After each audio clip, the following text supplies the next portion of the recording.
Institute के YouTube channel पर मैं आशीष सिंह आप सभी प्यारे मित्रों का बहुत बहुत हृदय की अनंत गहराइयों से ढेर सारा अभिनंदन करता हूं, ढेर सारा स्वागत करता हूं और आप सभी लोगों को आपके आगामी परीक्षा के लिए ढेर सारी शुभकामनाएं। जिनका एग्जाम हुआ है उनको भी ढेर सारी शुभकामनाएं थी और निश्चित तौर पर आपने देखा कि एक ही क्लास, एक ही मैराथन क्लास से आप सभी ने जिन्होंने 2 दिन एग्जाम दिया उनके फीडबैक ये बताया कि सर एक भी क्वेश्चन बाहर नहीं था और निश्चित तौर पर कुछ और विशेष चीजों को लेकर के हम आपके बीच में मौजूद हैं। तो आइए आज के इस महत्वपूर्ण क्लास की शुरुआत करते हैं। सबसे पहले वीणा वादिनी, मोर पंख धारण करनी, ज्ञानदायिनी, बुद्धि प्रदाता मां सरस्वती जी को सबसे पहले नमन करते हैं। आज फिर से आपके बीच में कुछ विशेष है, फिर से आपके बीच में कुछ नया है, कुछ अलग है और आपके बीच में उसको हम प्रस्तुत करने जा रहे हैं। तो चलिए दोस्त, आज के इस महत्वपूर्ण क्लास की शुरुआत करते हैं। सबसे पहले आप सभी को माता जी का आशीर्वाद प्राप्त हो और आप अपने जीवन में अपने लक्ष्य की ओर आगे बढ़े। इसके लिए माता रानी आपको समस्त प्रकार का आशीर्वाद प्रदान करें, आपके प्रेरणा स्रोत बने, आपको आपकी मंजिल तक की ऊंचाइयों तक पहुंचने में आपका सहयोग करें निश्चित तौर पर। और आप मैक्सिमम के कमेंट्स भी आ रहे हैं। चलिए आप सभी लोगों को वेरी वेरी गुड इवनिंग, आप सभी लोगों को शुभ संध्या। और आइए तो फिर आज के इस महत्वपूर्ण सेशन की शुरुआत करने जा रहे हैं। और यहां से देखिए, कुछ आप परेशान मत होइए, आज केवल एक काम करिएगा, मेरे साथ लग करके आज एक काम करिएगा, स्क्रीनशॉट लीजिएगा। मैं फिर से कह रहा हूं, पीडीएफ के पीछे परेशान नहीं होइएगा। पीडीएफ वगैरह चीजें आपको बाद में पढ़ते हैं नहीं पढ़ते हैं, चीजें इधर उधर, वो सब बोरियत फील कराती है। आप लग करके मेरे साथ जो मैं बोलूंगा, आप जहां बैठे हो लोग भले पागल ही कहे, लेकिन आप बोलना मेरे साथ और कमेंट करना क्या सही है क्या गलत है, क्या सीखा, कमेंट करना बस। बाकी सब मेरे ऊपर छोड़ दीजिए। आपने जो सोचा नहीं था उससे बढ़ करके मैंने मैराथन में आपके लिए किया था और निश्चित तौर पर आज आप जो सोचे नहीं होंगे उससे बढ़ करके एनसीईआरटी में आपके लिए कुछ खास लाया हूं। तो आइए फिर स्टार्ट करते हैं और आज के इस महत्वपूर्ण चलिए तो फिर स्टार्ट करते हैं और आज के इस महत्वपूर्ण कंटेंट के माध्यम से आपको आगे की ओर लेकर के चलते हैं। तो माता जी का आशीर्वाद आप सभी तक है। आइए सेशन का क्वेश्चन नंबर 1 आपसे देखिए, ये निश्चित तौर पर हमेशा मैंने कहा है, दोनों दिन ये क्वेश्चन आया हुआ है, कौन सा पर्यावरण का मुख्य थीम है और कौन सा पर्यावरण का मुख्य थीम नहीं है।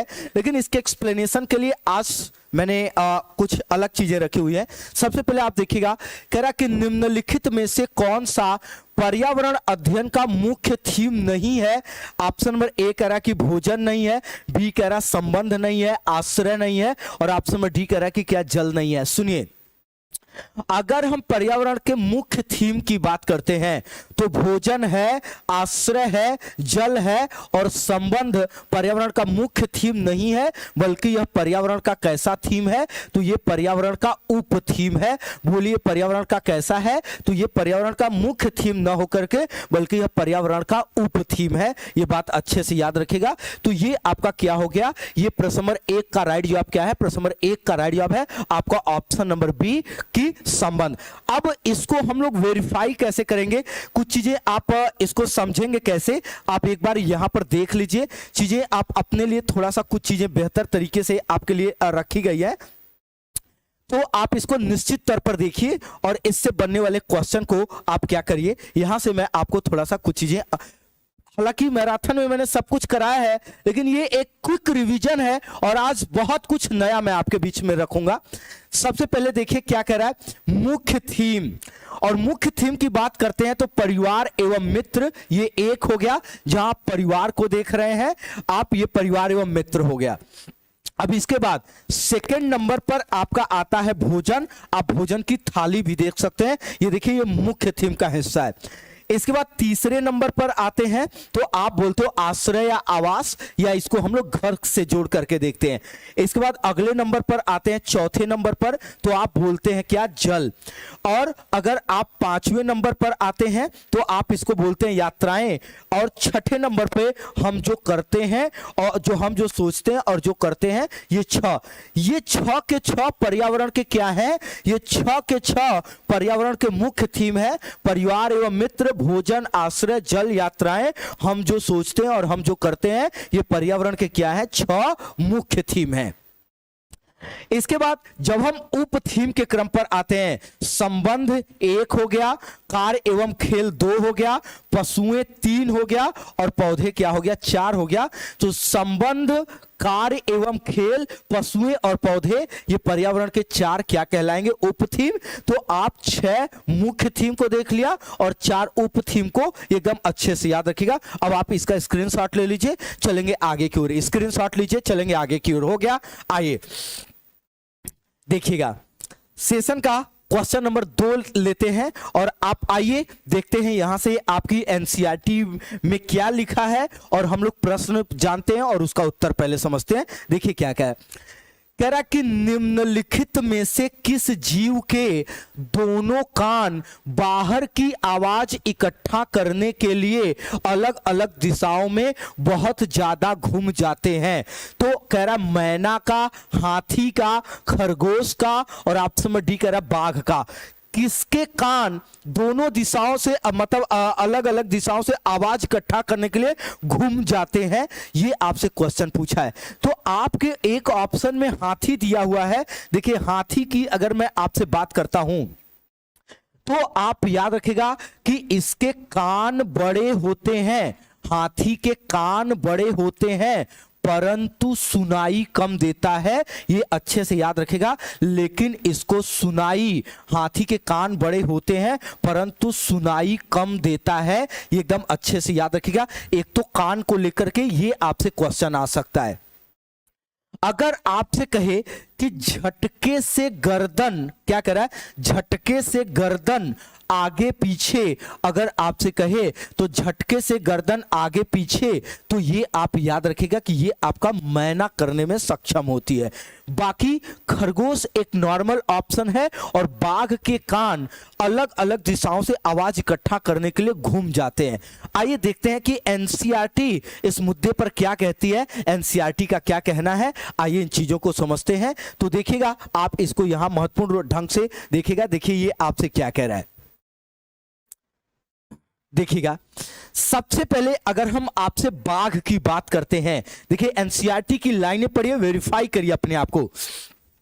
बाघ अंधेरे में हमसे 6 गुना बेहतर देख सकते हैं। मैंने बार बार कराया, मैराथन में भी मैंने आपको बताया है कि बाघ के द्वारा अंधेरे में देखने की क्षमता मनुष्यों की तुलना में 6 गुना ज्यादा होती है। तो एक तो ये पॉइंट आपको याद रखना है। फिर आगे कह रहा है कि बाघ की मूंछें हवा में हुए कंपन को भांप लेती हैं। बाघ की ये जो मूंछें होती हैं, ये जो मूंछों का ये जो बाल होता है, वो हवा में हुए कंपन को भांप लेती हैं। फिर कह रहा है और उसे शिकार की बिल्कुल सही स्थिति का पता चल जाता है। इससे इन्हें अंधेरे में रास्ता ढूंढने में भी क्या होती है, मदद मिलती है। भाई किसी भी जगह हवा का दाब एक बराबर होता है, कोई जीव भागा, कुछ भी कंपन इधर उधर हुआ तो तुरंत उससे पकड़ लेते, तुरंत चीजें वहां पे क्लियर हो जाती है। ये बात कह रहा है आपकी एनसीईआरटी। आगे आपकी एनसीईआरटी क्या कर रही है, आइए थोड़ा सा कुछ चीजें और जानते हैं। देखिए 3 स्टेटमेंट आपको और जानना है। देखिए एनसीईआरटी से बाहर मत जाइए, ऐसा नहीं बहुत सारे लोग भटकाने वाली चीजें कर रहे हैं, इधर उधर उल्टी सीधी कचरा की चीजें आपके बीच में ला रहे हैं, उधर मत भटकिए।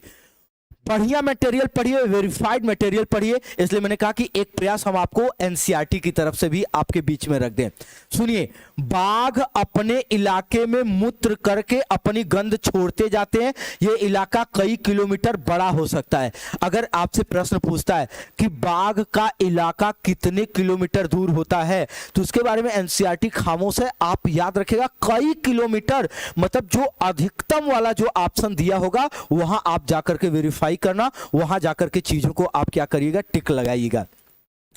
एक बाघ किसी दूसरे बाघ के मूत्र की गंध को झट से पहचान लेता है और आगे क्या करा, फिर उस इलाके में घुसना है या नहीं ये तो उस बाघ की मर्जी। मतलब इससे दो चीजें होती हैं, एक तो दूसरे बाघ को यह पता चल जाता है कि ये मेरा इलाका नहीं है, और दूसरा कि अगर बाघ के इलाके में कोई दूसरा बाघ आ गया है तो अन्य बाघ भी उसको आसानी से क्या करते हैं, पकड़ लेते हैं।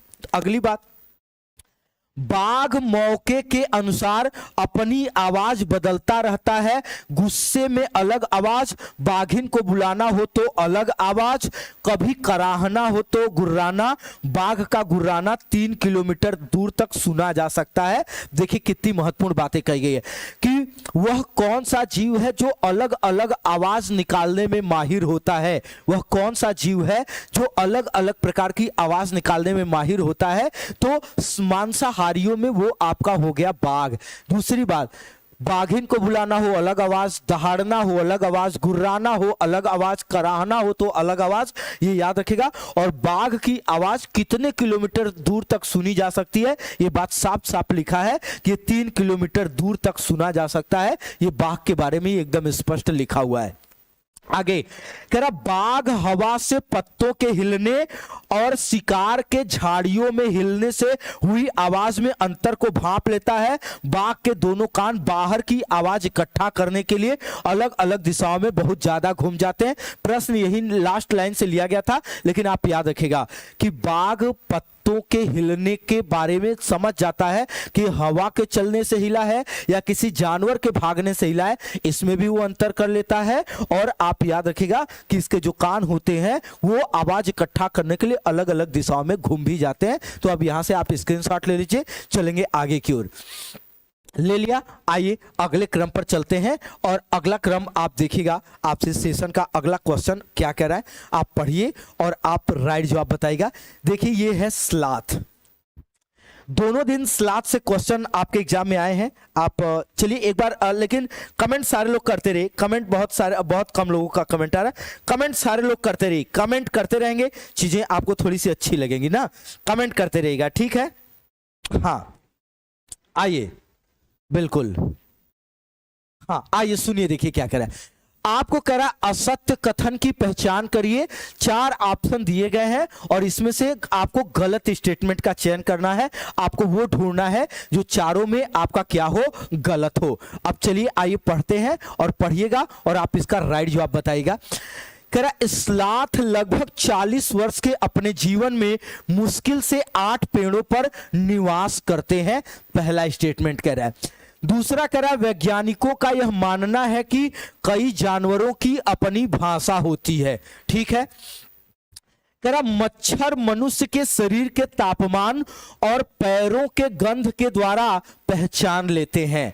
अगला क्या कह रहा है, लगभग सभी पक्षियों के आंखों की पुतली घूम जाती है।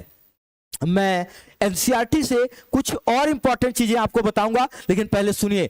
स्लॉथ की औसत आयु 40 वर्ष होती है और वो 8 पेड़ों पर निवास करता है। और एक पेड़ पर अगर आपसे पूछा जाए तो आप बोलोगे कि एक पेड़ पर वह 5 वर्ष निवास करता है। कितना वर्ष? तो एक पेड़ पर वह 5 वर्ष निवास करता है। इसके साथ ये स्टेटमेंट सही है और हम लोगों को असत्य कथन चाहिए तो ये आपका ए ऑप्शन नहीं होगा। बी कह रहा वैज्ञानिकों का यह मानना है कि कई जानवरों की अपनी भाषा है। देखिए ये बात सही है। जैसे डॉल्फिन हो गया, बाघ हो गए, ये बहुत सारे जीव आपस में उनकी भाषा होती है और उसी भाषा के माध्यम से वो अपने वर्ग के, अपने समूह के, अपनी प्रजाति के जीवों को प्रभावित कर लेते हैं। इसका मतलब ये स्टेटमेंट सही है। अभी मैं प्रूफ करूंगा सारी लाइनों को एनसीईआरटी से, बस अच्छा रिवीजन करिए, मजा आ रहा होगा आपको। कह रहा मच्छर मनुष्य के शरीर के तापमान और पैरों के गंध के द्वारा पहचान लेते हैं। ये बात सही है। देखिए मच्छर हमको अंधेरे में, बंद कमरे में आसानी से कैसे ढूंढते हैं, हमारी गंध से, और खास करके हमारे पैर के तलवे की गंध से। तो ये स्टेटमेंट भी आपका पूरी तरीके से क्या है, करेक्ट है। कह रहा लगभग सभी पक्षियों के आंखों की पुतली घूम जाती है। ये स्टेटमेंट पूरी तरीके से गलत लिखा हुआ है। अधिकांश पक्षियों के आंखों की पुतली नहीं घूमती है, इसीलिए वो अपना गर्दन घुमाते हैं। इसका मतलब आप याद रखिएगा, ये स्टेटमेंट गलत लिखा है और इन्होंने गलत लिखा है, तो आपका राइट जवाब हो गया क्या, ऑप्शन नंबर डी।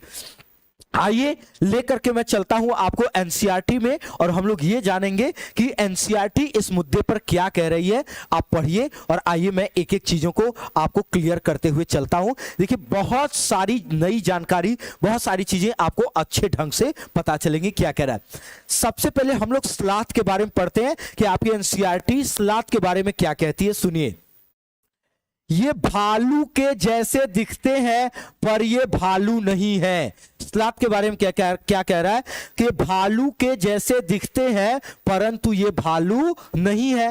फिर कह रहा है ये दिन के करीब 17 घंटे पेड़ों से उल्टे सिर लटक कर मस्ती से सोते हैं।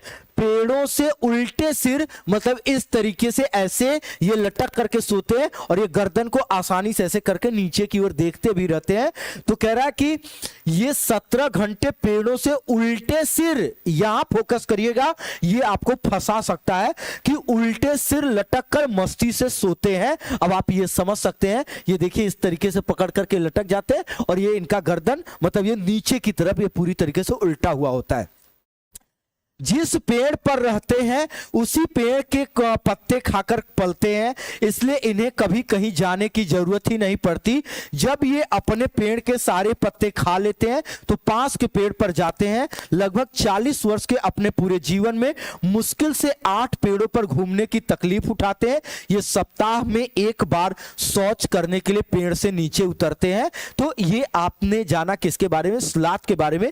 कुछ चीजें और जान लीजिए कि ये कहां पर पाए जाते हैं, तो ये मध्य अमेरिका में पाए जाते हैं। कहां, तो आप बोलोगे कि ये आपके पाए जाते हैं मध्य अमेरिका में पाए जाते हैं। और ये कहां पर पाए जाते हैं, तो आपका जवाब होगा कि ये मध्य अमेरिका और दक्षिण अमेरिका में पाए जाते हैं। कहां कहां, मध्य अमेरिका और दक्षिण अमेरिका में पाए जाते हैं। एक चीज और याद रखिएगा कि इनकी 2 प्रजाति पाई जाती है। अगर इनके हम प्रजाति की बात करते हैं तो 2 प्रजाति, एक 2 पंजे वाली और एक 3 पंजे वाली इनकी प्रजाति पाई जाती है। और एक और इंपॉर्टेंट बात इनके बारे में याद रखेगा कि ये जो मतलब स्लॉथ होते हैं, इनका नाखून मुड़ा हुआ होता है, धंसता है, इसके कारण इनकी गति कम होती है। ये पेड़ों से नीचे बहुत कम उतरने की तकलीफ करते हैं क्योंकि अधिकांशतः ये जब उतरते हैं तो इनका शिकार हो जाता है। तो ये आपने स्लॉथ को वेरीफाई किया।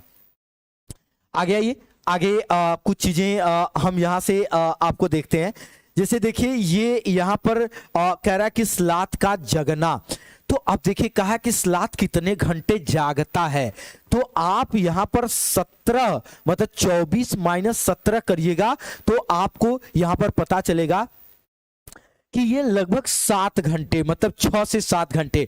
ये इस पे नहीं जाइएगा, ये जो एरो बना है 17 को एकदम बिल्कुल करीब पर ला करके दिखाया गया है। तो जैसे स्लॉथ का जगना यहाँ 18 घंटे लिखा है, लेकिन लिखा उन्होंने 17 भी है 18 भी है। तो आप इसको याद रखिएगा कि लगभग 17-18 घंटे तक ये सोता है। तो जगने का ये हो जाएगा कितना, 6 से 7 घंटे। देखिए ये आप याद रखिएगा, बहुत बार कंफ्यूजन कराया जाता है जगना और सोना, तो जगने और सोने में ये अंतर होता है। दूसरी बात कह रहा कि बताओ छिपकली के लिए सर्दियों में घड़ी कैसी दिखेगी। तो अब देखिए अगर आप इसको देख रहे हैं तो ये 24 घंटे का चक्र है। कितने घंटे का, 24 घंटे का। देखिए 2 2 4 2 6, 2 2 4 2 6, 2 2 4 2 6, 2 2 4 2 6। तो अब छिपकली 2 घेरे में मौजूद है। तो इसका मतलब छिपकली का अगर सर्दियों में, कह रहा है छिपकली के लिए सर्दियों में घड़ी कैसी दिखेगी, तो आप याद रखिएगा फिलहाल ये कितने घंटे का दर्शाया जा रहा है, तो फिलहाल ये आपका दर्शाया जा रहा है 4 घंटे के लिए। ये आप याद रखिएगा, ठीक है। आगे आइए, कह रहा कि गाय, तो अगर अब देखिए जैसे अगर छिपकली को अगर कहा जाए सर्दियों में घड़ी कैसी दिखेगी, तो ब्लैंक दिखेगी, क्योंकि छिपकली सर्दियों में क्या होता है, विलुप्त हो जाते हैं, ये शीत निद्रा में चले जाते हैं, 24 घंटे सोते रहते हैं। तो ये घड़ी पूरी तरीके से इनके लिए कैसी दिखेगी, खाली दिखेगी। एक तो ये बात याद रखिएगा। गाय की बात कर रहा है। देखिए देखिए क्या कह रहा है गाय। तो अब अगर देखेंगे तो गाय की अगर हम जैसे आपसे बात करते हैं तो ये कह रहा है कि 6 घंटा, 12 घंटा, 18 घंटा, 24 घंटा। तो गाय को देखेंगे तो 2 घंटा 2 घंटा बराबर कितना, 4 घंटा आपको याद रखना पड़ेगा। किसके लिए, गाय के लिए, क्योंकि ये 24 घंटे का चक्र दिखाया गया है, हर जगह 24 घंटे का चक्र। अजगर को देखेंगे तो देखिए 2, 2, 4, 2, 6, 2, 8, 2, 10, 2, 12, 2, 14, 2, 16, 2, 18, 2, 20, 2 देखिए यहां 18 हुआ, 2, 20, 2, 22, 2, 24। इसका मतलब ये कितने, तो अजगर में आप भरोगे कि अजगर कुल कितने घंटे सोता है, तो आपका जवाब होगा कि अजगर कुल 18 घंटे सोता है। गाय में कितना भरेंगे, ये कुल 4 घंटा सोती है। कितना, 4 घंटा। देखिए मैं नहीं कह रहा हूं, आज एनसीईआरटी बोल रहा है। जिराफ पूछ रहा है, जिराफ केवल एक खाना, तो कितने घंटे, 2 घंटे। जिराफ कितने घंटे आराम करता है या सोता है, तो आपका स्पष्ट जवाब होगा कि ये 2 घंटे आराम करता है या 2 घंटे विश्राम करता है, सोता है। बिल्ली 2, 2, 4, 2, 6, 2, 8, 2, 10, 2, 12। तो बिल्ली कितने घंटे सोती है, आपका जवाब होगा कि बिल्ली 12 घंटे सोती है। देखिए इसके हिसाब से मैंने एनसीईआरटी की पेजे भर दिया हुआ है। अब आप स्क्रीनशॉट ले लीजिए, चलेंगे आगे की ओर। हो गया, आइए एक बार मैं आपके कमेंट्स भी देखते चला जाता हूं। हाँ बिल्कुल, देखिए ये मतलब आज आप कुछ कह नहीं सकते। हाँ ठीक है, तो ये देखिए अब आप एक समझ सकते हैं जिनका एग्जाम मतलब अभी बाकी है उनके लिए, और मैक्सिमम का बाकी है, केवल 2 दिन का हुआ है, तो आप मैक्सिमम के लिए कितनी बड़ी मदद होगी। चीजों को और बढ़िया हम आपको के बीच में ला करके रख दे रहे हैं। आइए देखते हैं अगला। देखिएगा डॉल्फिन के बारे में क्या कह रहा है, आप सुनिए। देखिए डॉल्फिन भी अलग अलग तरह की आवाज निकालती है और एक दूसरे से बात करती है। अब देखिए जो मैंने आपको इंपॉर्टेंट लाइन लिया था, जो ऑनलाइन वाले में बार बार छेड़ करके आपको पूछा जा रहा है कि वैज्ञानिकों का यह मानना है कि कई जानवरों की अपनी पूरी भाषा है। तो याद रखिएगा कि जानवरों की भी अपनी भाषा होती है। ये लाइन याद रखिएगा, ये इंपॉर्टेंट लाइन है। यहां से चीजें आपको एज अ क्वेश्चन के तौर पर आपकी मदद कर सकती हैं। फिर क्या कह रहा है, देखिए आइए देखते हैं यहां आगे आपसे क्या कह रहा है कि देखिए यहां आपसे कह रहा है कि जिस तरह पक्षी हर अलग बात के लिए अलग अलग आवाज निकालते हैं, उसी तरह तुम भी अलग अलग बातों के लिए अलग अलग भाषा बना लो। ध्यान रहे बोलना नहीं है, केवल आवाजें निकालना है और साथियों को अपनी बात समझानी है। किन बातों के लिए चेतावनी संदेश भेजना चाहोगे, जैसे कक्षा में टीचर के आने पर इस तरीके से आप कुछ कह सकते हो, कुछ इस तरीके से आप आवाज अलग निकाल करके आप दर्शा सकते हो। तो ये चीजें आपसे कह रहा है, ये जो हम जो सोचते हैं और हम जो करते हैं ये उसका एक भाग होगा कि क्लास में टीचर के आने पर बच्चों के द्वारा संकेतों का सांकेतिक ध्वनि का प्रयोग किया जा सकता है, अलग प्रकार की ध्वनि का प्रयोग है। तो इन चीजों को लेकर के आपसे क्वेश्चन यहां पर क्या किया जा सकता है, पूछा जा सकता है। आगे बढ़िए, देखिए छिपकली के बारे में बहुत इंपॉर्टेंट चीजें दी हुई है। कह रहा बहुत से जानवर किसी खास मौसम में गहरी नींद में चले जाते हैं, लंबी इतनी कि कई महीनों तक फिर दिखाई ही नहीं देते। अभी मैंने आपको बताया कि छिपकली तो सामान्य में तो वो 4 घंटा सोती है, लेकिन शीत निद्रा में मैंने कहा कि वो पूरी तरीके से खाली रहता है। क्यों? क्योंकि ये 24 घंटे विश्राम करती। देखिए तो इतनी कई महीनों तक दिखाई नहीं देते हैं, जिसमें हमने किसको, छिपकली। क्या तुमने कभी ध्यान दिया कि सर्दियों के दिनों में अचानक छिपकलियां कहीं गुम हो जाती हैं? सोचो ऐसा क्या करती होंगी। तो ये शीत निद्रा में चली जाती हैं और ये 24 घंटे केवल विश्राम करती, 24 घंटे आराम करती हैं। ये लगभग 24 घंटे तक सोती है, याद रखिएगा। और यहीं से पेडागॉजी का एक इंपॉर्टेंट लाइन है। पाठ में कुछ जानवरों के उदाहरण दिए गए जिससे उनकी संवेदनशील ज्ञानेंद्रियों की बात की गई है। इस शब्द का इस्तेमाल नहीं किया गया है। अन्य जानवर के ऐसे व्यवहार के बारे में जानने के लिए बच्चों को अखबार पढ़ने, टीवी पर उपयुक्त कार्यक्रम देखने के लिए प्रेरित करना। अब सुनिए प्रश्न एग्जामिनर यहां से क्या पूछ सकता है कि जानवरों के बारे में बालक को संवेदनशील करने के लिए शिक्षक क्या कर सकता है? तो देखिए, जानवरों के बारे में, जानवरों की भाषा के बारे में बालक को संवेदनशील बनाने के लिए अखबार पढ़ने और टीवी पर कार्यक्रम देखने के लिए प्रेरित कर सकता है। ये याद रखिएगा। आप में से बहुत सारे लोग ये भी सोच सकते थे कि 1 से 5 का बच्चा अखबार पढ़ना और इस तरीके की चीजों को लेकर के वो बहुत ज्यादा महत्वपूर्ण नहीं होगा। तो एकदम स्पष्ट आप ये बात याद रखिएगा कि अखबार पढ़ने और टीवी पर उपयुक्त कार्यक्रम देखने के लिए आप बच्चे को प्रेरित कर सकते हैं। और ऐसा आपका साफ साफ एनसीईआरटी इस चीज को छापा हुआ है, एनसीईआरटी साफ साफ कहती है। आगे और भी क्या महत्वपूर्ण चीजें हैं, आइए हम आपको दिखा देते हैं। सुनिए, कह रहा है कि देखिए यहां पर ये एक इंपॉर्टेंट लाइन यहां पर मिली है। बहुत साल पहले एक वैज्ञानिक ने इसी तरह के कई प्रयोग किए थे और वे इस नतीजे पर पहुंचे कि चींटियां चलते समय जमीन पर कुछ ऐसा छोड़ती है जिसे सूंघकर पीछे आने वाली चींटियों को रास्ता मिल जाता है। यह इंपॉर्टेंट लाइन है, आपको यह भी याद रखना है कि चींटियां अपने पीछे एक विशेष गंध छोड़ती चली जाती है जो पीछे की आने वाली चींटियों के लिए एक सहारा होता है और वो उसी के सहारे क्या करते हैं, वो उसी के सहारे रास्ते को क्या करते हैं, मतलब एक लाइन बना लेते हैं, उसी के सहारे वो एक लाइन से आगे की ओर बढ़ते चले जाते हैं। आगे क्या कह रहा है सुनिएगा, कह रहा है कि क्या अच्छा, चींटियों का रास्ता एक सामान्य चीजें देखा है। आइए ये देखिए इंपॉर्टेंट लाइन यहां क्या है कि मैं रेशम का कीड़ा हूं, मैं अपनी मादा को उसकी गंध से कई किलोमीटर दूर से पहचान लेता हूं। देखिए एनसीईआरटी में एक छोटी सी लाइन के बारे में लिखा हुआ है कि रेशम का कीड़ा अपनी मादा को उसके गंध के द्वारा कई किलोमीटर दूर से क्या कर सकता है, कई किलोमीटर दूर से उसको आसानी से पहचान सकता है। ये बात आप याद रखिएगा, ये चीजें आपके लिए क्या है, महत्वपूर्ण है, आपको ये बात याद रखना है, ठीक है। चलिए अब देखिए आगे एक जस्ट 1 सेकेंड।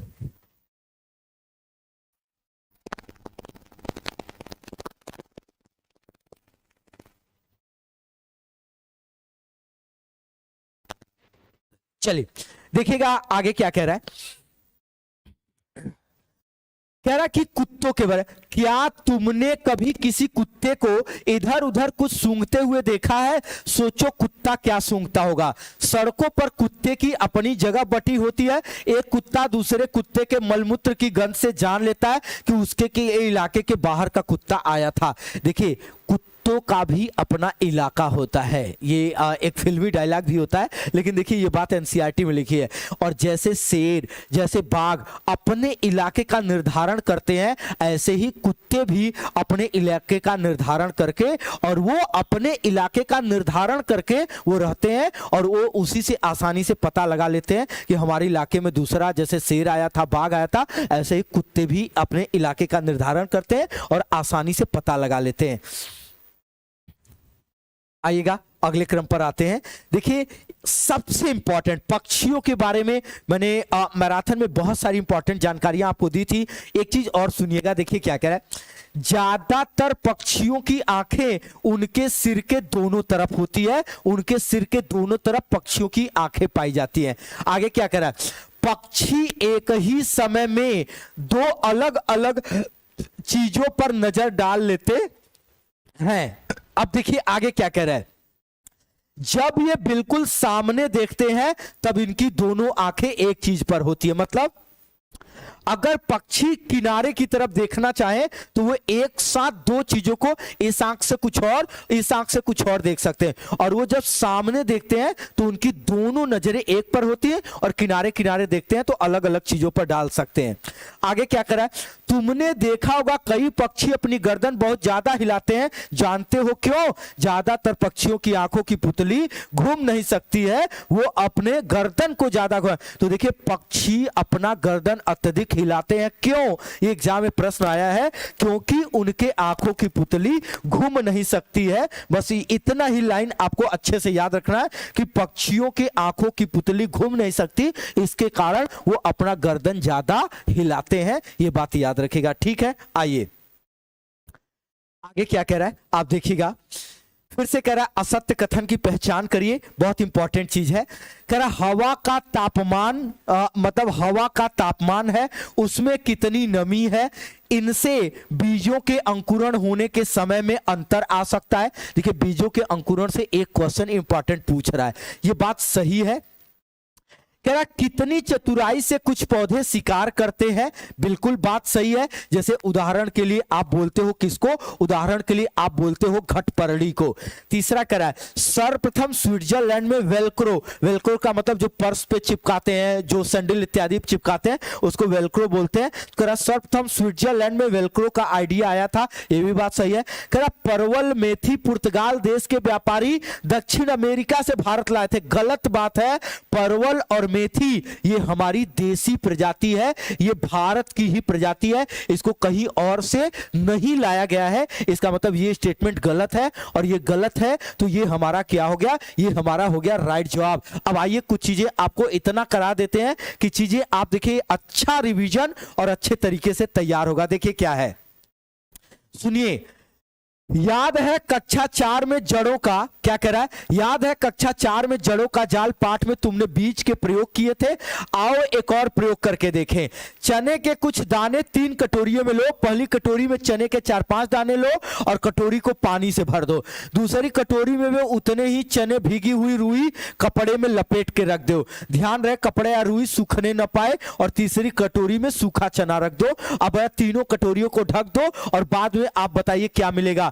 तो आप जहां पर ज्यादा जल होगा वो भी अंकुरित नहीं होगा, और जहां पर जल होगा ही नहीं वहां भी चना का अंकुरण नहीं होगा। जो हल्का गीला होगा, कपड़ा या रुई सूखने न पाए, जहां नमी पर्याप्त मिलेगी वहां पर अंकुरण हो जाएगा। तो ये अंकुरण के लिए सबसे जरूरी क्या होती है, नमी और तापमान। देखिए और आपका एनसीईआरटी आपसे क्या कह रहा है, आप पढ़िए। देखिए तो ये कह रहा है कि प्रयोग करते समय कमरे में हवा का तापमान, उसमें नमी कितनी है, इससे अंकुरण होने के समय में अंतर आ सकता है। ये एक टीचर बालक को अच्छे से समझा सकता है, और यही समझाना ही यहां पर आपसे सबसे महत्वपूर्ण पहलू की बात कर रहा है। आप इसको याद रखिएगा, ठीक है। आइए अगला आपसे क्या कह रहा है, ये देखिए शिकारी पौधे। घटपरड़ी के बारे में जो कुछ भी आपके एनसीईआरटी में छपा है वो मैं आपके सामने ला करके रखा हूं, अच्छे से सुनिए, पढ़िए। देखिए शिकारी पौधे, कुछ ऐसे पौधे भी होते हैं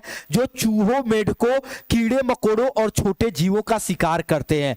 इनमें निपेंथिस सबसे ज्यादा मशहूर है। यह ऑस्ट्रेलिया, इंडोनेशिया और भारत के मेघालय राज्य में पाया जाता है। इसका आकार लंबे घड़े के जैसा होता है, जिसके ऊपर पत्ती का ढक्कन लगा होता है। घड़े से खास खुशबू निकलती है, जिसकी वजह से कीड़े खींचे चले आते हैं, और पौधे के ऊपर पहुंचते ही कीड़े फंस जाते हैं और बाहर नहीं निकल पाते। देखा, ये पौधे शिकार करते हैं, और वो भी कितनी चतुराई से। 2-3 चीजें सबसे ज्यादा इंपॉर्टेंट है यहां आपको समझने के लिए, और आप उसको सुनिएगा। मैं आपका कमेंट्स भी लेता रहूंगा। चलिए बिल्कुल, जूम तो ऐसा ही दिख रहा है, थोड़ा सा आप क्वालिटी सही कर लीजिए, चीजें अच्छे से दिखेंगे। सुनिए, देखिए ये कह क्या रहा है। इसमें एक सबसे महत्वपूर्ण बात याद रखिएगा, एग्जामिनर यहां पर बदल क्या देता है कि इससे देखिए घड़े से खास खुशबू निकलती है, और इसी को आवाज बना देता है, और आवाज बना करके आपको कंफ्यूज करने का प्रयास किया जाता है। आप याद रखिएगा घड़े से एक विशेष खुशबू निकलती है। और एक बात और याद रखिएगा कि वहां उगता है जहां पर मृदा में नाइट्रोजन की कमी पाई जाती है। बाकी सारी चीजें आपके सामने एनसीईआरटी में छपी हुई है। जो अलग से चीजें पूछी गई हैं उसको मैं वेरीफाई कर दे रहा हूं कि ये वहां उगते हैं जहां नमी पाई जाती है, और लिखा है यहां पर देखिए कि ये ऑस्ट्रेलिया में उगता है, इंडोनेशिया में उगता है, और भारत के मेघालय राज्य में उगता है। एकदम अच्छे से याद रखिएगा। बोलिए बोलिए, क्लियर होता जा रहा है? यस, ठीक है। हाँ हाँ ठीक है। अभी कुछ चीजें और मैं आपको आगे, और जो महत्वपूर्ण है चीजें मैं आपको बता रहा हूं। आप परेशान मत होइए, बस अच्छे से चीजों को सीखते चलिए। आप समझ रहे होंगे कि उस दिन शिक्षण और विषय वस्तु मैंने हर डायमेंशन पे किया था। कुछ एनसीईआरटी की स्पेशल चीजें आपके लिए सजो करके रखी थी, और आप इसको भी अच्छे से कर लीजिए, एकदम आपको तैयार हो जाएगा। हाँ बिल्कुल, बोलिए, क्लियर हो रहा है ना? आइए आगे देखिए क्या कह रहा है। कह रहा पढ़ो स्विट्जरलैंड में वेलक्रो का आइडिया कैसे आया। ये देखिए, ये जो हम चिपकाते हैं छोड़ाते हैं जैसे संडिल इत्यादि में, इसी को वेलक्रो बोलते हैं। कैसे आया था? सबसे पहले पूछता है वेलक्रो का आइडिया कब आया था। देखिए आपके सामने यहां पर लिखा हुआ है कि वेलक्रो का जो आइडिया है ये आया है कब? 1948 में। तो ये घटना कब की है? ये घटना है 1948 ईस्वी की। क्या कह रहा है?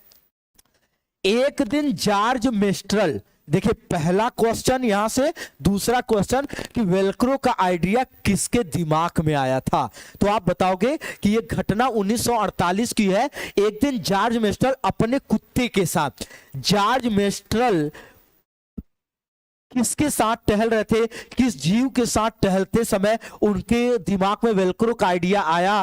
तो यहां पर आपसे एग्जामिनर हिट कर सकता है। तो आप तीसरा क्वेश्चन याद रखेगा कि कुत्ते के साथ सैर से लौट रहे थे और उनके दिमाग में वेलक्रो का आइडिया आएगा। अब सुनिए कैसे।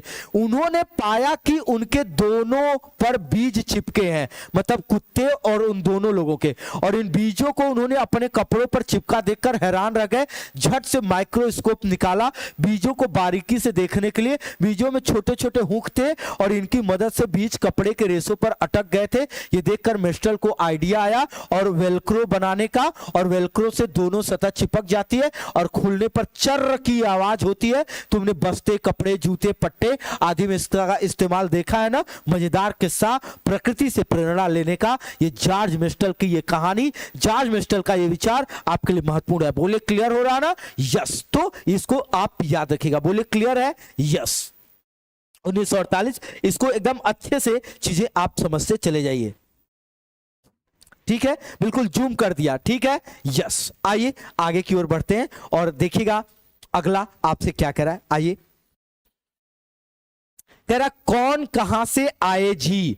तो अब आइए देखते हैं कि जैसे देखिएगा एक सबसे इंपॉर्टेंट और बार बार पूछा जाने वाला क्वेश्चन, एक सबसे इंपॉर्टेंट और बार बार पूछा जाने वाला क्वेश्चन, मिर्ची हमारे यहां कहां से आई?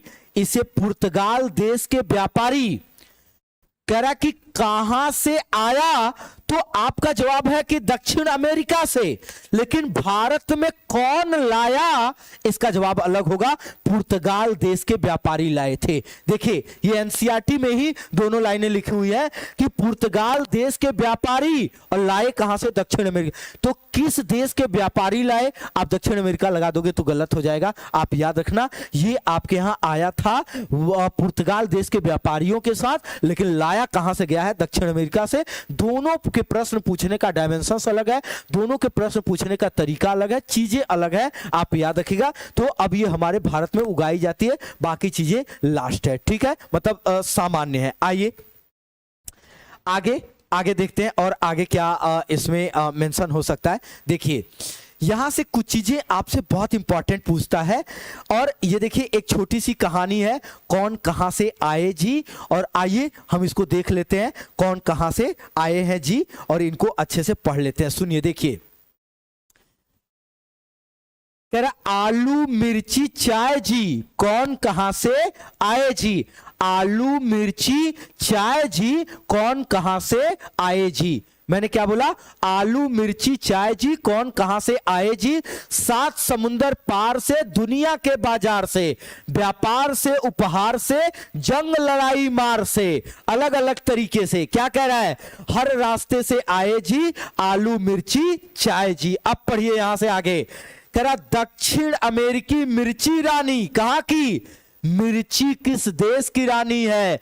दक्षिण अमेरिकी मिर्ची रानी, मसालों की है पटरानी, मूंगफली, आलू, अमरूद, धूम मचाते करते उछल कूद, 7 टमाटर आए जी, आलू मिर्ची चाय जी। अब देखिए दक्षिण अमेरिका से मिर्ची आई, मूंगफली, आलू, अमरूद, धूम मचाते करते उछल कूद, 7 टमाटर आए जी। इनके साथ टमाटर भी यहां साथ में आए थे। आगे क्या कह रहा है?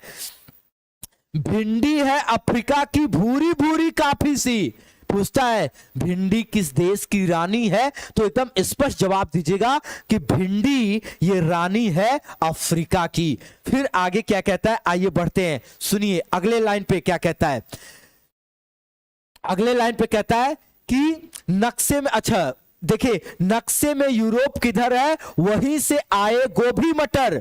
यूरोप से क्या आया है, गोभी कहां से आया, मटर कहां से आया है, तो गोभी और मटर यूरोप से आया है। कहता चाय असम की बाई जी, चाय असम की बाई जी, आलू मिर्ची चाय जी। मतलब चाय कहां की, तो चाय भारत में असम की। तो कह रहा है कि चाय असम की बाई जी, आलू मिर्ची चाय जी। आगे आइए देखिए क्या कह रहा है। चली चीन से सोयाबीन, सोयाबीन कहां से, सोयाबीन चलती है चीन से, पहुंची अमेरिका बजाती बीन, धूमधाम लौटी अपने देश, उसमें है गुड़ कई विशेष। अब यहां से जब सोयाबीन आया है तो एक याद रखिएगा, सर्वाधिक प्रोटीन किसमें पाया जाता है, ये भी चीजें आपसे पूछी जा सकती हैं। तो सर्वाधिक प्रोटीन ये आपका पाया जाता है किसमें, सोयाबीन में। और ये कहां से आया है, चाइना से, ये आपका आया है चीन से। आगे आइए बढ़िए देखते हैं ये क्या कहता है।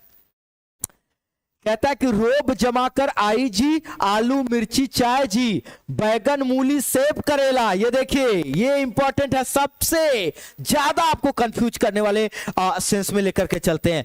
बैगन मूली सेब करेला, आम संतरा बेर और केला, पालक परवल टिड्डा मेथी है भाई बहन ये सब देसी, ये सब भारत के हैं और भारतीय मूल के हैं। बोलो क्या कह रहा है, पालक परवल टिंडा मेथी, आम संतरा बेर और केला, बैगन मूली सेब करेला, ये सब के सब कैसे हैं, देसी हैं, ये भारत के अपने देसी हैं। बोले क्लियर हुआ। तो कह रहा भारत की है ये पैदाइश जी, कौन कहां से आए जी, आलू मिर्ची चाय जी। अब एक और इंपॉर्टेंट क्वेश्चन, अब एग्जामिनर जैसे जैसे आपका एग्जाम दिन बीतेगा उसको पूछने के लिए कुछ नहीं पूछेगा, बचेगा तो वो कुछ और चीजें पूछेंगे। क्या पूछेंगे, कह रहा कि आलू मिर्ची चाय जी नामक शीर्षक किसने लिखा है, राजेश उत्साही। ये याद रखेगा। और चकमक ये आपका, हालांकि राजेश उत्साही, ये देखिए ये आपको नोट डाउन करके रखना पड़ेगा। मतलब मैं आज कोना कोना ढूंढ के आपको बता रहा हूं, उस अंग बिरंग को मैं बता रहा हूं जो चीजें आपसे पूछी जा सकती हैं। बोलिए अच्छे से क्लियर कर रहा है ये। हाँ अब आइए आगे चलते हैं, सेशन को आगे बढ़ाते। देखिए बहुत तगड़ा है ये, जब आता है एक नंबर का प्रश्न, मैक्सिमम इसको गलत ही कर देते हैं। और आप समझिए देखिए क्या कह रहा है, आपको विचार करिए और सही उत्तर दीजिए।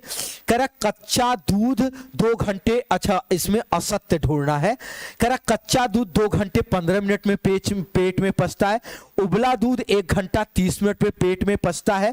कह रहा कच्चा अंडा 1 घंटे 30 मिनट पेट में पचता है, और कह रहा पूर्णतः उबला अंडा 3 घंटे 30 मिनट में पचता है। देखिए सब सही है, उबला दूध 2 घंटे में आपको पचता है, कितने में, 2 घंटा। बहरहाल आइए हम इसको सबसे ज्यादा वेरिफिकेशन वाले मोड में है, तो आइए यहां दिखाते हैं, सुनिए। देखिए यही गलत था, जो 1.5 घंटा लिखा था ये मैंने 2 घंटा दिखाया। अब देखिए आप इधर छोड़ दीजिए, ये चीजें आपके लिए मतलब इधर से प्रश्न नहीं आते, ये चीजें थोड़ी सी हार्ड मानी जाती है। असली कहानी यहां है, सुनिए। पेट में पचने में और पाचक रस में पचने में, तो कच्चा दूध आपके पेट में पचने में 2 घंटा 15 मिनट लगता है। देखिए एक जगह सीधी कहानी होगी, एक जगह उल्टी कहानी होगी। कच्चा दूध पचने में 2 घंटे 15 मिनट लगते हैं, और उबला दूध पचने में 2 घंटे लगते हैं। और अब देखिए कच्चा दूध देर से पचता है, जबकि उबला दूध जल्दी पचता है। स्टेटमेंट बन रहा है, और स्टेटमेंट के ही आधार पर एग्जामिनर आपसे प्रश्न पूछ रहा है। तो आपको क्या समझना है कि कच्चा दूध देर से पचता है और उबला दूध जल्दी पचता है। समझा मेरी बात को। आगे आइए, कह रहा पूरी तरह उबला अंडा 3 घंटे 30 मिनट में पचता है, कम उबला अंडा 3 घंटे में पचता है। कह रहा कच्चा अंडा फेंटा हुआ 2 घंटे में पचता है, और पूरी तरीके से कच्चा अंडा 1 घंटे 30 मिनट में पचता है। अब यहां उल्टी कहानी लगेगी दोस्त, उल्टी कहानी क्या लगेगी कि कच्चा दूध पकने में उबले दूध की तुलना में ज्यादा समय लगता है, जबकि आप याद रखिएगा कच्चा अंडा पचने में ज्यादा कम समय लगता है और उबला अंडा पचने में ज्यादा। यहां उबला में कम समय लगता है, कच्चे में ज्यादा, यहां कच्चे में कम लगता है, उबले में ज्यादा लगता है। ये फंसा हुआ स्टेटमेंट है, आप इसका स्क्रीनशॉट ले लीजिए तो चलें आगे की ओर। इसका स्क्रीनशॉट लीजिए, चलेंगे आगे की ओर। बिल्कुल स्क्रीनशॉट लीजिए, चलेंगे आगे की ओर। आइएगा अगला सेशन का नेक्स्ट क्वेश्चन लेते हैं, क्वेश्चन नंबर 6। आइए पढ़ते हैं और आप इसका राइट जवाब बताइएगा। कह रहा सत्य कथन की पहचान करिए। कह रहा दूध को उबाल करके हम एनसीईआरटी में क्या दिया है कि दूध को हम संरक्षित कैसे कर सकते हैं, और इसके बारे में आपकी राय नहीं चाहिए। दूध को संरक्षित कैसे रख सकते हैं इसके बारे में एनसीईआरटी की राय चाहिए। कह रहा पके हुए चावल को खुले में नमी से बचाकर, कह रहा आम को अचार बनाकर, कह रहा हरा धनिया को गीले कपड़े में लपेटकर। सुनिए, आम का अचार बनाकर, इसके अलावा बाकी सारे स्टेटमेंट अकॉर्डिंग टू एनसीईआरटी गलत है। आपको ताजुब होगा लेकिन मैं आज प्रूफ भी करूंगा।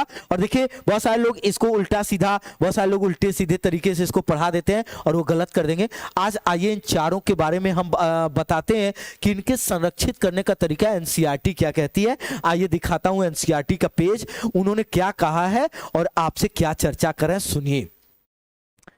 दूध को हम उबाल करके तो रखते हैं, लेकिन देखिए आपकी एनसीईआरटी कहां सपोर्ट करती है।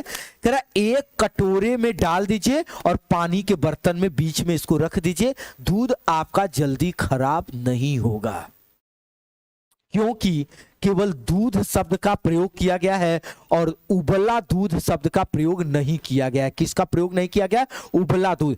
अगर कच्चा दूध है तो आप उसको नमी में, ठंडे में, जैसे देखा होगा ग्वाले अपने जो बाल्टा रखते हैं उसमें किनारे की तरफ बोरी या कुछ ऐसे बांध करके उसमें नमी डालते रहते हैं, वही चीजें एनसीईआरटी कह रही है। तो यहां उबला दूध की बात नहीं किया, केवल दूध कहा है और इसका सेंस यहां पर कच्चे दूध से लिया गया है। अब आप देखिए, आप उबलना तो उबलने के आधार पर लगा देते तो देखिए आप कैसे फंस जाते। देखिए दूध को एक कटोरे में डालकर पानी के बर्तन में रखते हैं। पके हुए चावल, अगर चावल पक गया है तो उसको हम कैसे सुरक्षित रखेंगे? गीले कपड़े में लपेट कर रखते हैं। कैसे? गीले कपड़े में लपेट करके रखते हैं। चावल खराब तब होता है जब उसमें नमी कम होती है तो वो कठोर होने लगता है, कड़ा टेढ़ा होने लगता है। तो चावल को सुरक्षित या संरक्षित, पके हुए चावल को क्या तरीका है? गीले कपड़े में कैसे रखा जाए? लपेट करके रखा जाए। अच्छे से क्लियर हुआ? हरा धनिया, अब आप कहोगे कि हरे धनिया को तो कपड़े में लपेटते हैं। सुनिए, इसमें आप कहां कंफ्यूज हो रहे हो, कहां गलत कर सकते हो। इसमें धनिया की पत्ती शब्द का प्रयोग ही नहीं किया है। हरा धनिया, ये हरा धनिया जो शब्द का प्रयोग किया है इसका मतलब बीज है। जब कहता हरी धनिया की पत्ती तब आपका आता गीले कपड़े में लपेट करके। अब देखो समझ में आ रहा है ना, चीजें एकदम माइनर सा एनसीईआरटी कैसे खतरों से खेल रही है। हरा धनिया, तो जब आपका धनिया पक जाता है खेतों में और हरे रंग का होता है तो उसको हम काट करके लाते हैं और अपने यहाँ पहले उसको उबालते हैं, उबाल करके सुखाते हैं और सुखा करके हम लंबे समय तक के लिए उसको सुरक्षित या संरक्षित कर देते हैं। तो यहाँ हरे धनिया का जिक्र किया है, धनिया की पत्ती नहीं किया है ना। बोले क्लियर हुआ ना? ठीक है, चलिए तो अब देखिए, आइए। और प्याज लहसुन तो खुले में रखते हैं, किससे? नमी से बचा करके। ठीक है, चलिए देखिए, ये जो स्टेटमेंट बनाने के लिए कह रहा है ना, वो वहां पर उसके चक्कर में ना जाइएगा। ठीक है, आइए आगे बढ़ते हैं। अब देखिए आगे आपसे क्या कह रहा है। अलबरूनी के यात्रा के विवरण के बारे में आपसे पूछ रहा है। अलबरूनी के यात्रा के विवरण के बारे में असत्य कथन की पहचान करिए और आपको गलत स्टेटमेंट बताना है। यहां से आप देखिएगा, कह रहा अलबरूनी के यात्रा विवरण के बारे में असत्य कथन की पहचान करें। अब बताइए, भारत के लोग तालाब बनाने में माहिर है। कह रहा पत्थरों को लोहे के कुंडों और सरियों से जोड़कर तालाब के चारों तरफ चबूतरे बनाए जाते हैं। फिर करा तालाब की सीढ़ियां चढ़ने व उतरने के लिए एक ही होती थी। और करा अलबरूनी उज्बेकिस्तान से भारत आया था। अब आपको इसके बारे में बताना है और आप बताइए कि यहां से जो अलबरूनी के संदर्भ में जो स्टेटमेंट दिए गए हैं वो क्या है। तो सुनिए, भारत के लोग तालाब बनाने में माहिर हैं, ये स्टेटमेंट सही है। करा पत्थरों को लोहे के कुंडे और सरियों से जोड़कर तालाब के चारों तरफ चबूतरे बनाए जाते हैं, ये भी बात सही है। करा तालाब की सीढ़ियां चढ़ने व उतरने के लिए एक ही होती थी, ये भी बात सही है। और आगे करा अलबरूनी सॉरी, ये देखिए यहां क्या कह रहा है कि तालाब की सीढ़ियां चढ़ने व उतरने के लिए एक ही होती थी, ये गलत दिया है। ये कह रहा है कि वहां भीड़ जो होती थी उसको नियंत्रित, मतलब भीड़ अनियंत्रित न हो, चढ़ने के लिए अलग सीढ़ियां और उतरने के लिए अलग सीढ़ियां होती थी। इसका मतलब ये स्टेटमेंट गलत है। और कह रहा अलबरूनी उज्बेकिस्तान से भारत आया था, तो ये आप याद रखिएगा कि इसमें गलत स्टेटमेंट आपका क्या है, गलत स्टेटमेंट है आपका ऑप्शन नंबर क्या, सी। बोलिए क्लियर हो रहा है? हाँ, सी मैक्सिमम। चलिए हो गया, आइए आगे बढ़ते हैं। चलिए यस, देखिए आगे क्या कह रहा है, अलबरूनी के बारे में एनसीईआरटी क्या कहती है, आइए इसको पढ़ लेते हैं। कह रहा अलबरूनी की नजर से 1000 से भी ज्यादा साल पहले यात्री भारत आए, इनका नाम था अलबरूनी। अलबरूनी जिस देश से आए थे उसे आजकल उज्बेकिस्तान कहते हैं। अलबरूनी ने बहुत ही बारीक चीजों से जगह को देखा और उनके बारे में लिखा, खास तौर से अपने देश से जो उन्हें अलग लगी। चलो देखें इन्होंने तालाबों के बारे में क्या लिखा है। अब अलबरूनी का वर्णन तालाब के बारे में क्या था, आइए इसको पढ़ते हैं और आगे की ओर बढ़ते हैं। कहां भी होगा, एक जस्ट 1 सेकंड मैं देख लेता हूं। आइए देखते हैं क्या कह रहे हैं। हाँ, ये देखिए आप में से जो लोग बी बोल रहे हैं, अभी मैं उनको एनसीईआरटी की लाइन दिखा रहा हूं। देखिए ये आपसे क्या कह रहे हैं कि चलिए, हाँ आप देखिए वो आपसे जोड़ा लगाने के लिए उन्होंने बोला है।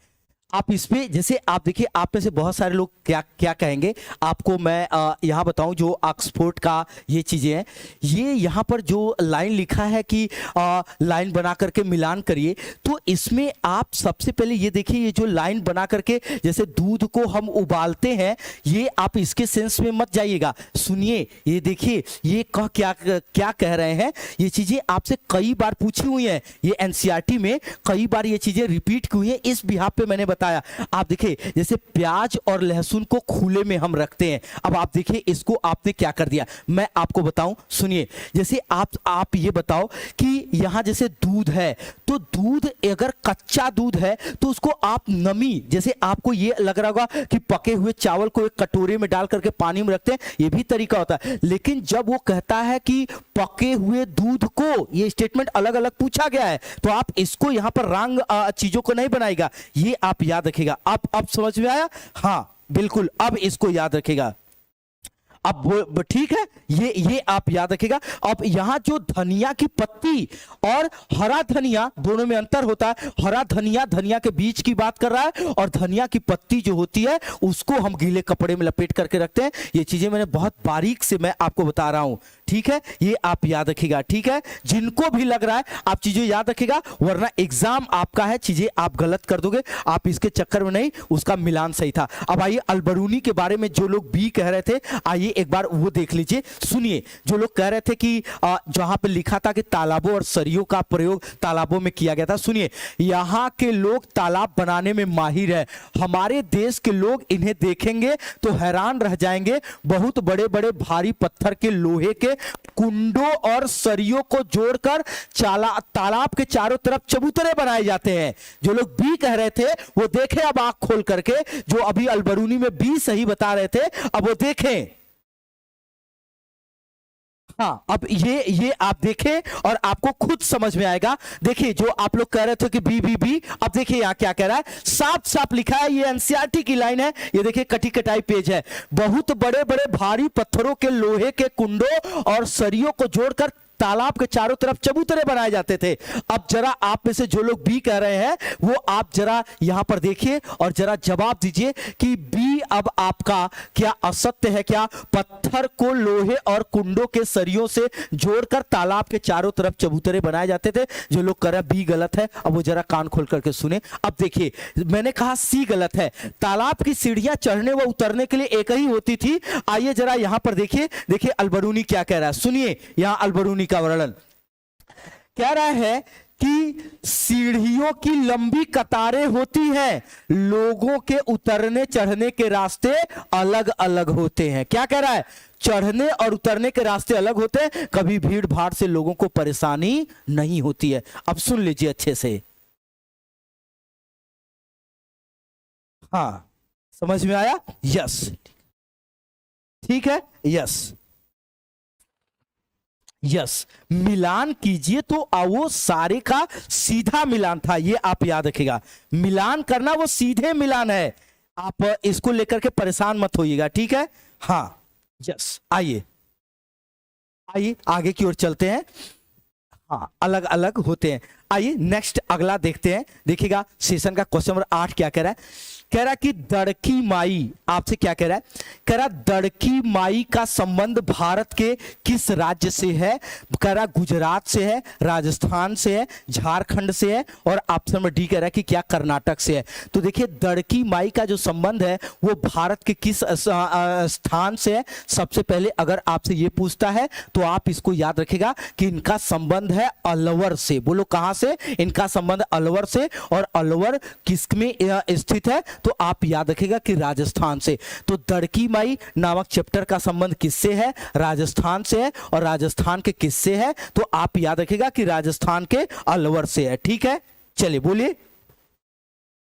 आइए आगे की ओर बढ़ते हैं और सेशन का क्वेश्चन नंबर 9 लेकर के चलते हैं, और आप पढ़िएगा। देखिए ये आपसे क्या कह रहा है, आप पढ़िएगा और आप इसका राइट जवाब बताइएगा। कह रहा ये है दड़की माई, राजस्थान के अलवर जिले के गांव में रहती हैं, और इस गांव की औरतों का पूरा समय घर के कामों और जानवरों की देखभाल में चला जाता था। कभी कभी तो जानवरों के लिए कुओं से पानी खींचने में पूरी रात लग जाती थी। जब गर्मी में कुएं सूख जाते थे तो गांव छोड़ना पड़ता था। दड़की माई ने पहल की और लोगों को संस्था के साथ मिलाकर तालाब बना लिया। जानवरों के चारे पानी की परेशानी कम हुई और ज्यादा दूध मिलने लगे। लोगों की कमाई भी बढ़ी और लोग अब दूध का मावा बना करके भी बेचते हैं। तो आप देखिए, एक तो ये आपने मतलब सीधा सीधा दड़की माई का संबंध कहां से है और वो किस तरीके से, मतलब इनका ये सारी चीजें, जानवर की देखभाल। एक चीज और आपको यहां पर समझना है, देखिए यहीं पे दिया है तरुण भारत संघ। क्या दिया है? तरुण भारत संघ। तो याद रखिएगा ये जल संरक्षण की संस्था है। ये किसकी संस्था है? जल संरक्षण की संस्था है। और ये जो जल संरक्षण की संस्था है इसका संबंध कहां से है? तो आप बताइएगा राजस्थान। और राजस्थान में एक बात और याद रखिएगा कि जल पुरुष, क्या नाम है? जल पुरुष। कौन? राजेंद्र। आप याद रखिएगा कि जल पुरुष राजेंद्र सिंह कहां से जुड़े हुए थे? तो जल पुरुष राजेंद्र सिंह ये आपका जुड़े हुए थे तरुण भारत संघ से। आप इसको याद रखेगा। और यहीं से एक चीज और पूछी जाती है, भीम संघ। तो आप याद रखेगा जब आपसे भीम संघ के बारे में पूछा जाएगा तो भीम संघ का संबंध कहां से है? भीम संघ का संबंध कर्नाटक से है। आप इसको भी याद रखेगा। बोले क्लियर हुआ? हाँ बिल्कुल ठीक है, क्लियर हो गया। चलिए आइए सेशन को और आगे की ओर बढ़ाते हैं और एक नेक्स्ट अगला क्वेश्चन लेकर के चलते हैं। क्वेश्चन नंबर 9 कह रहा दांडी यात्रा के संबंध में विचार कीजिए और आप बताइए कि दांडी यात्रा के संदर्भ में निम्नलिखित में से कौन सा कथन आपका क्या है? सत्य है। तो जब हम दांडी यात्रा के बारे में अगर हम आपसे बात करें तो सबसे पहली बात आपको क्या ध्यान देना है, देखिएगा। दांडी यात्रा के बारे में कह रहा दांडी यात्रा के संदर्भ में विचार करें और कह रहा ये घटना 1935 ईस्वी का है।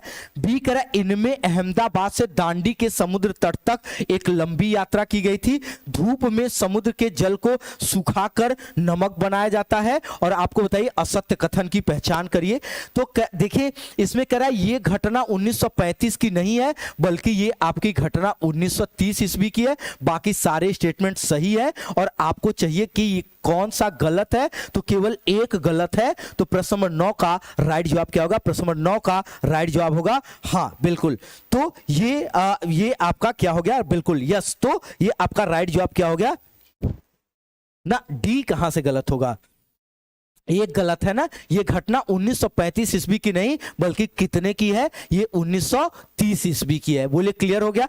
आइए हम आपको एनसीईआरटी की कटिंग दिखा देते हैं और देखिएगा ये आपसे क्या कह रहा है। ध्यान दीजिएगा, ये घटना 1930 की है और वहां पर क्या लिखा था? ये घटना 1935 की है, वो गलत हो गया। भारत की आजादी से पहले बहुत सालों से अंग्रेजों ने आम लोगों को नमक बनाने पर रोक लगाई हुई थी। ऊपर से नमक पर भारी टैक्स भी लगा दिया था। इस कानून से तो लोग अपने घर के इस्तेमाल के लिए भी नमक नहीं बना सकते थे। भला बताओ नमक जैसी चीज के बिना गुजारा कैसे हो? लोगों को मजबूरी में दुकानों से महंगा नमक खरीदना पड़ता था। इस बात से लोग बहुत नाराज थे।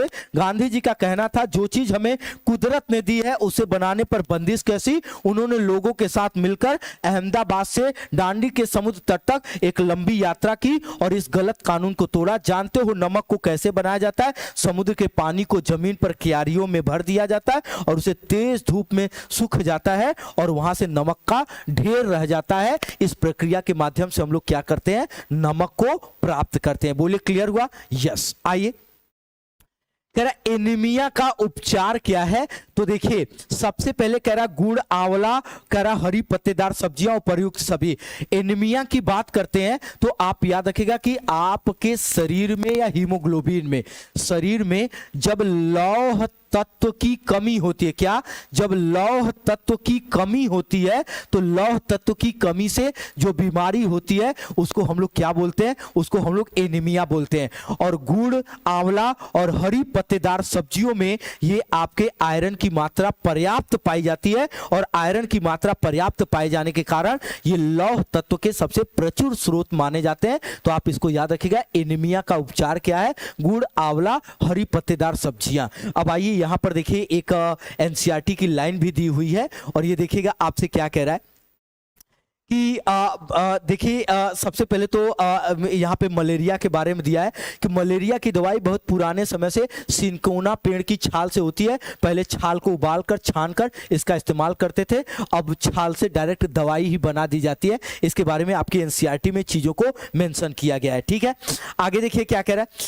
कह रहा कि एनीमिया क्या है? खून टेस्ट में मेरा भी हुआ था और कह रहा कि इंजेक्शन में सिरिंज भर के खून निकाला गया, इसमें एनीमिया निकला। वो क्या होता है? तो कहा खून के हीमोग्लोबिन में या आयरन की कमी होना। और डॉक्टर ने ताकत की दवाई दी, गुड़, आंवला और हरी पत्तेदार सब्जियां जरूर खाने के लिए कहा। यही आपके एग्जाम की लाइन है और ये बार बार ये चीजें रिपीट करती हैं, बार बार ये चीजें आपसे पूछी जाती है। अब एक चीज यहां शिक्षण का आप याद रखिएगा कि खून की रिपोर्ट लाकर कक्षा में एक शिक्षक बालक को एनीमिया या ऐसे संबंधित बीमारियों के बारे में चर्चा कर सकता है। उस पर विस्तारित एक चर्चा और बातचीत की जा सकती है। आप इसको याद रखिएगा। ठीक है, चलिए, ठीक है, तो चलिए ये देखिए ये सीरीज इसको हम कई पार्ट में आपके बीच में रखते रहेंगे। तो ये हमारा प्रयास रहेगा कि हम प्रत्येक दिन आपको 10-10 क्वेश्चन विथ एनसीईआरटी के, आपको जो चीज़ें महत्वपूर्ण हो इसको लेकर के आपके बीच में रखते रहेंगे। तो ये चीज़ें आपके बीच में आएंगी। तो आज इस क्लास को हम यहीं पे विराम देंगे। और हाँ, यहाँ ध्यान दीजिएगा कि सीटेट में मैथ कल आपका 31/12/2022 शाम 7 बजे मैथ का मैराथन लगा हुआ है और 1 तारीख को सीडीपी का आपका महत्वपूर्ण मैराथन लगा हुआ है। और आप एक बार लिंक पर क्लिक करेंगे, एक बार मैथ पर भी क्लिक करेंगे और एक बार आप इसको भी लाइक कर दीजिएगा।